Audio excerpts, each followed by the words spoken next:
talks about this and what techniques of neutralization mean?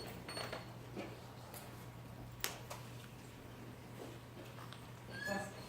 Oh, is that a hand?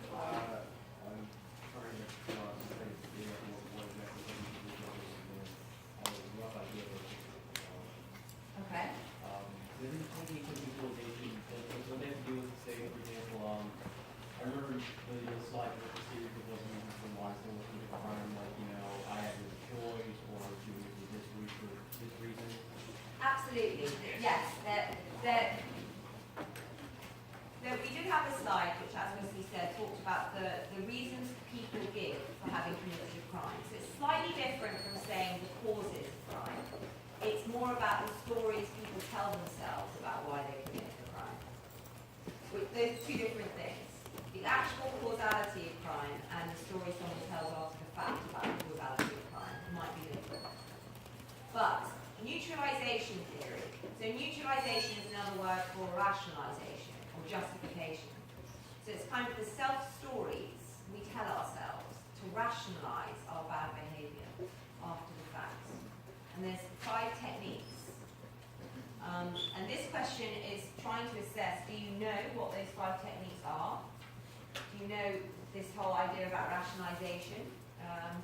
And the second part of the question, I can't remember the wording exactly, but I think it's asking you to, or one way of dealing with that question would be to have in your memory store some specific examples of how people rationalize their behavior. Some specific example, and you only have to check the old Twitter. I think it's just called Twitter, isn't it? Yeah, to check the Twitter or the social media. There's all these stories of people defending their behaviors, their criminal activities, and more often than not, the rationalization, the self-stories they're using relates to one of the 5 techniques of neutralization. So to be able to cite a particular example and deconstruct it, and say we can see in this particular language that they are suggesting that it wasn't that they weren't to blame because there was no harm caused. I mean, this is where you can kind of some of these questions you can use the same material. So the techniques of neutralization, obviously white-collar crime. It's not very difficult as a conceptual maneuver to justify white-collar crime by using the technique of denial of victims. You could say there's no specific victim in the case of a particular type of white-collar crime, and therefore this is a self-story that white-collar criminals tell themselves in order to make sense of what they've done. Also, cases like this is where case studies comes in.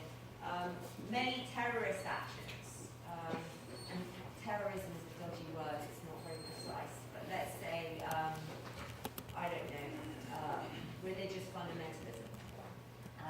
The 5th of the techniques of neutralization, NATSA is the key component here, talked about appeal to a higher authority. So I did it because it was righteous. So you might want to spend your answer talking about a particular case of radical religious fundamentalism and link that to that final technique and show how this is an example of how someone can commit a particular type of crime and then justify it. And according to this theory, that allows people to keep, it's part of causality because it allows people to keep committing those types of crimes with this idea that they're justified in doing so. Does that make sense to everyone? Yeah? Okay, does anybody want to ask a question about anything related to the exam format or any specific precise question about the exam or any of these questions before we move on? Yeah? Is writing it in cursive acceptable? Sorry? Is writing it in cursive acceptable? Yeah. Yeah, I want to reiterate, I'm not interested in length necessarily, but I do want you to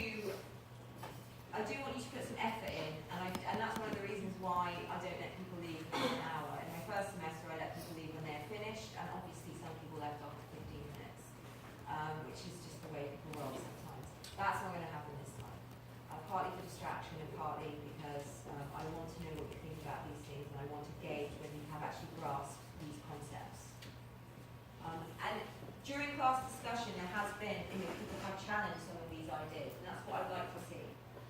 And you're in a good position. I mean, I think exams of this nature are not only much easier than other types of exams or assignments, but also give you an enormous amount of freedom and the opportunity to demonstrate intellectual capacity, irrespective of whether you've done well throughout the course. Because there isn't a very high standard for citations or memorization or any of that stuff. So it really is just about being critical. How critical can you be? And how well are you able to make a case with reasons to support it? Now that's one thing American students are quite good at, I think, because we're all encouraged to be quite vocal. So this is a good opportunity to up your grade significantly, if that's what you want to do.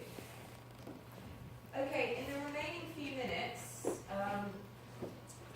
I'll give you two options. Okay, option one, we can pick one of these topics, and I can go back and pull up one of the slide presentations, and we can go over some of it together and pull out some key points. Option two, you can do that for yourself.